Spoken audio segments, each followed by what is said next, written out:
8 नवंबर 2016 ये वो तारीख थी जब देश में नोटबंदी का ऐलान किया गया और इस ऐलान के बाद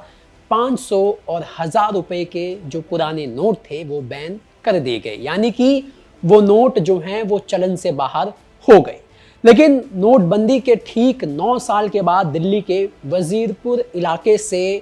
पुराने 500 और 1000 रुपए के नोटों की एक बड़ी खेप पुलिस ने बरामद की है। और ये खेप कोई छोटी मोटी नहीं बल्कि 3.5 करोड़ रुपए दिल्ली पुलिस ने बरामद किए हैं। और साथ ही पुलिस ने इस अवैध कारोबार में शामिल 2 गाड़ियों को भी जब्त किया है, जिनके जरिए ये जो पुरानी करेंसी है इसे सप्लाई किया जा रहा था। और इसके साथ ही 4 लोगों को गिरफ्तार भी किया था जो ये पुराने नोटों का धंधा कर रहे थे। अब ऐसे में सवाल यह है कि जो नोट मार्केट में चलते ही नहीं हैं, जो नोट बैन हो गए, उन नोटों को इकट्ठा करके ये लोग क्या कर रहे थे, कैसे पुराने नोटों के जरिए दिल्ली से ये पूरा अवैध धंधा हो रहा था, बताएंगे सब कुछ आपको आज के क्राइम कैपिटल के इस एपिसोड में।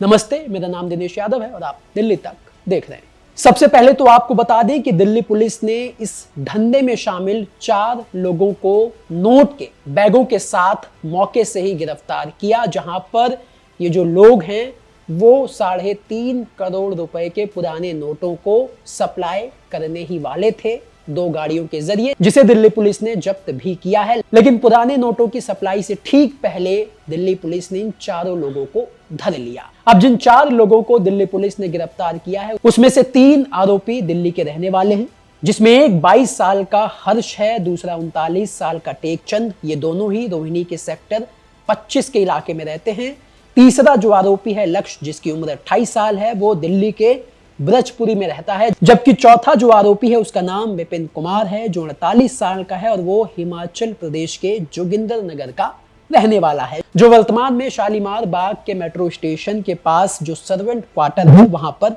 रहता था। आपको बता दें कि ये 4 लोग जो है वो लोगों से पुराने दाम पर 500 और 1000 रुपए के नोट लेते थे। अब ये पकड़े कैसे गए ये भी आपको बताते हैं। दरअसल पुलिस को एक गुप्त सूचना मिली थी कि दिल्ली में वजीरपुर इलाके में शालीमार बाग मेट्रो स्टेशन के पास 4 लोग जो है वो पुराने नोटों का अवैध धंधा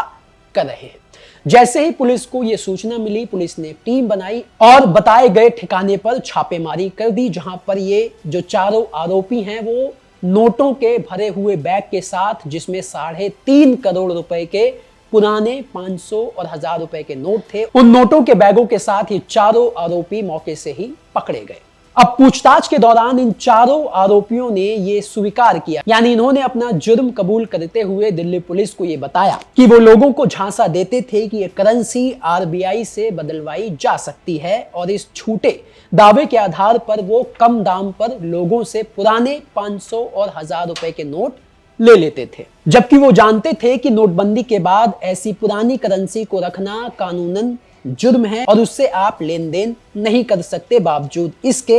आरोपियों के पास इन नोटों को रखने का कोई वैध कारण या दस्तावेज नहीं था। पुलिस का कहना है कि नोटबंदी के बाद स्पेसिफाइड बैंक नोट्स एक्ट के तहत ऐसे नोटों को रखना, खरीदना या बेचना दंडनीय अपराध है, और इसी आधार पर पुलिस ने धोखाधड़ी, आपराधिक साजिश और नोटबंदी कानून के तहत इन 4 पर केस दर्ज कर लिया है। और अब पुलिस इन 4 आरोपियों से ये पता लगाने की कोशिश कर रही है कि आखिर नकली नोटों की इतनी बड़ी खेप इन आरोपियों के पास कैसे पहुंचती थी, और उसके बाद और ये आरोपी इन पुराने नोटों को कहां सप्लाई करते थे, इन पुराने नोटों का इस्तेमाल कहां होता था, और कैसे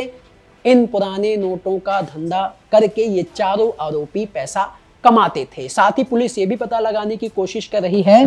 कि क्या इस धंधे में इनके और भी साथी शामिल हैं, और क्या ये धंधा सिर्फ दिल्ली में ही चल रहा था या फिर दिल्ली से बाहर दूसरे राज्यों में भी इनका नेटवर्क है। ये सारी जानकारी पुलिस अब खंगालने में जुट गई है, और जैसे ही ये जानकारी सामने आएगी तभी पता चल पाएगा कि आखिर ये 4 आरोपी इन पुराने नोटों के साथ करते क्या थे, ये पुराने नोट कहां से हासिल कर रहे थे, जबकि नोटबंदी को 9 साल बीत गए हैं, उसके बावजूद 3.5 करोड़ रुपए के पुराने नोटों का मिलना, उसका अभी भी अवैध धंधा होना, यह बतलाता है कि कैसे पुलिस प्रशासन और सरकार की आंखों में धूल झोंककर अब भी कुछ लोग पुराने नोटों का धंधा करके कमाई कर रहे हैं।